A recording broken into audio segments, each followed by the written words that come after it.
Les amis, qu'est-ce qu'on a vécu? J'ai l'impression de sortir d'un rêve étrange où le match ne s'est pas passé. Et pourtant si, nos Bleus ont remporté contre l'Irak un match très étrange sur le score de 3-0, donc c'est le plus important.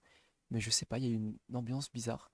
Je suis allé voir après match, c'est le plus long match de l'histoire de la Coupe du Monde, en comptant cette pause qui aura duré 8 ans.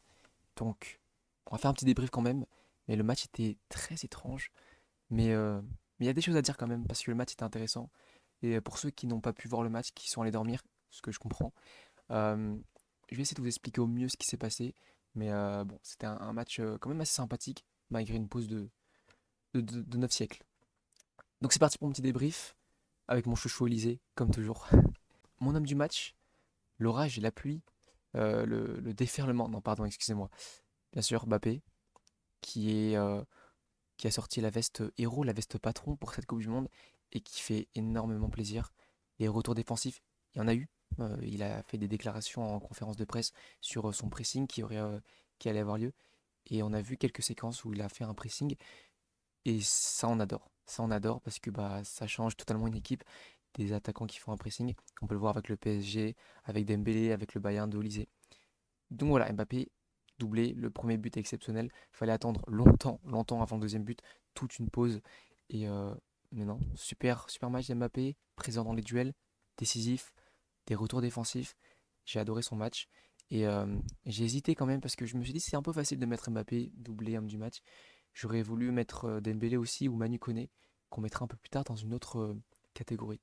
Mais Dembélé, j'ai bien kiffé son match. Il a été bien plus présent que contre le Sénégal, plus au centre du jeu, au cœur du jeu. Il a été influent sur beaucoup plus de ballons. Donc j'ai bien aimé son match. Mais Mbappé, il a fait un top match et ouais, homme du match. Ouais, ouais, ça mérite, ça mérite.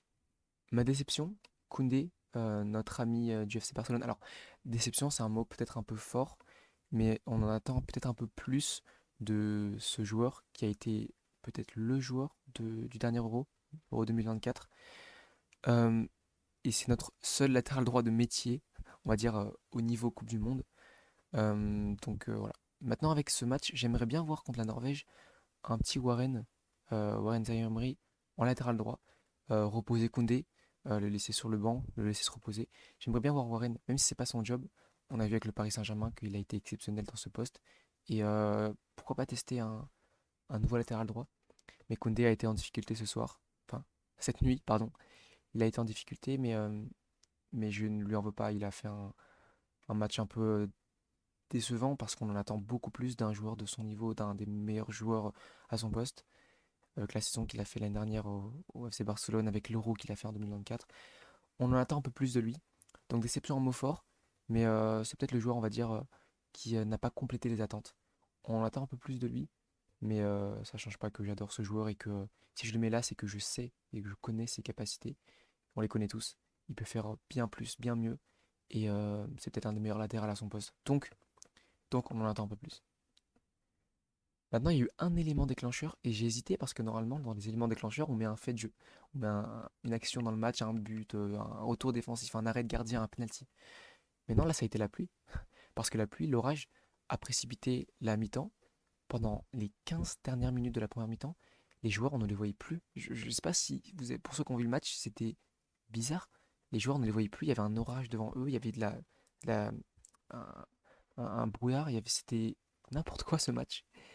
Et je pense vraiment que cet élément a déclenché, on va dire, l'euphorie autour de ce match. Alors quand je dis l'euphorie, c'est pour plaisanter malheureusement parce qu'on a eu juste après une pause de 2 heures, je crois, quelque chose comme ça. La plus longue pause de l'histoire de la Coupe du Monde, d'un match de foot même, je sais même pas si c'est déjà arrivé. Et c'est un élément déclencheur parce que à la reprise du match, bah, c'était un match complètement différent. Les joueurs n'étaient plus les mêmes parce qu'il y a eu le temps de se reposer, il y a eu le temps de prendre une douche, il y a eu le temps de faire plein de choses. Donc c'était un match totalement différent. Et je me suis posé la question de est-ce qu'ils vont pas redécaler le match et le recommencer à 1-0.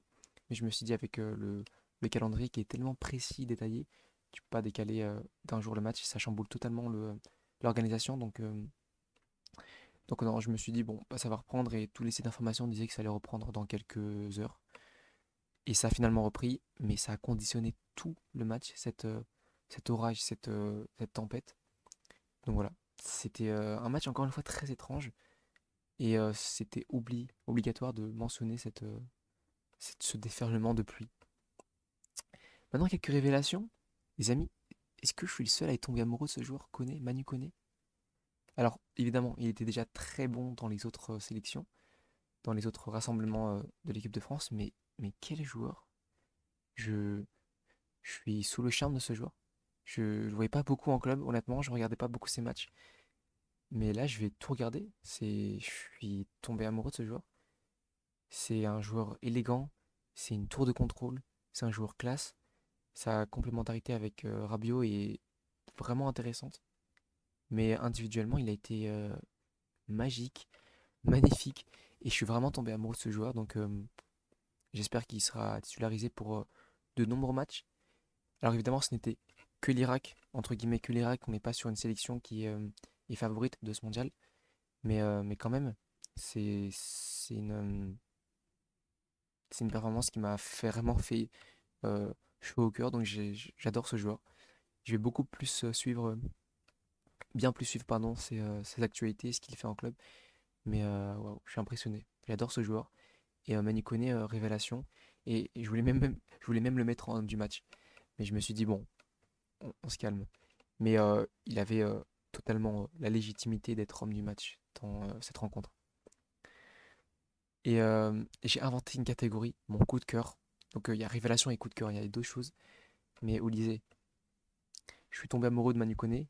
Et Olysée, je suis amoureux de lui depuis des années maintenant. Même à Crystal Palace, c'était déjà magnifique ce qu'il faisait.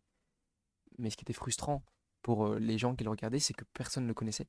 Le grand public ne le connaissait pas, il n'était pas encore international français. Il était dans un club qui ne jouait pas la Ligue des Champions, qui n'était pas très médiatisé. Et aujourd'hui, le monde le découvre et je tombe amoureux de lui de plus en plus chaque jour. Donc, je suis tellement content pour ce qui lui arrive. Il est en train de vivre son rêve. Il a toujours rêvé de jouer pour l'équipe de France. Et c'est ce qui arrive aujourd'hui, dans la plus belle des compétitions de football, dans la plus grande, dans la plus honorifique, symbolique et compétitive. Et même là, il sort son épingle du jeu et c'est magnifique. Il a le potentiel, après cette Coupe du Monde, pour être dans les deux trois meilleurs joueurs du monde. Et il peut le faire. On parle beaucoup de ballon d'or, de qui va le gagner, Léo Messi avec ses 5 buts en 2 matchs. Mais Olysée est un sérieux candidat. On en parlait déjà en club, mais là, s'il continue comme ça, c'est magnifique. 2 matchs, 2 passes D pour lui. Donc, non, tellement content. Tellement content pour ce qui lui arrive. C'est un match, c'est un joueur, j'en perds mes mots, mais c'est un joueur tellement exceptionnel. Je suis tellement content de l'avoir en équipe de France. Il aurait pu choisir l'Angleterre, etc. Mais non, il a choisi notre pays. Je suis tellement content, tellement fier d'avoir un joueur aussi talentueux, acharné, travailleur chez nous. Enfin, tous les gens autour de lui en disent que du bien. Donc, non, tellement content d'avoir, tellement content. Maintenant, quelle leçon tirer? J'avais une leçon principale et elle était essentielle, l'entente entre les joueurs, l'ego qui est pour l'instant inexistant, et c'est très bien. Enfin, inexistant qui est limité, et c'est très bien. On le voit dans les célébrations, on le voit dans les buts.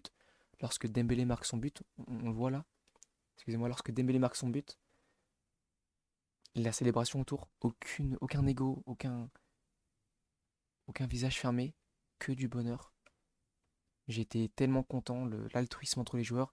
Le deuxième but d'Mbappé qui est servi parfaitement par Dembélé, qui aurait pu la tirer, mais non, qui la passe à son coéquipier. Pour moi, c'est la leçon maximale à retenir. C'est que l'ego entre nos offensifs et entre l'équipe ne doit surtout pas changer. Tous les joueurs jouent pour une équipe, on a l'impression de voir une équipe et ça fait du bien. Ça fait vraiment du bien. Ça aurait pu être compliqué avec cet assemblement de célébrités footballistiques, mais non. Il y a aussi un assemblage pardon, de joueurs talentueux qui mettent leur ego de côté et qui forment une véritable équipe. Et c'est magnifique, c'est vraiment magique.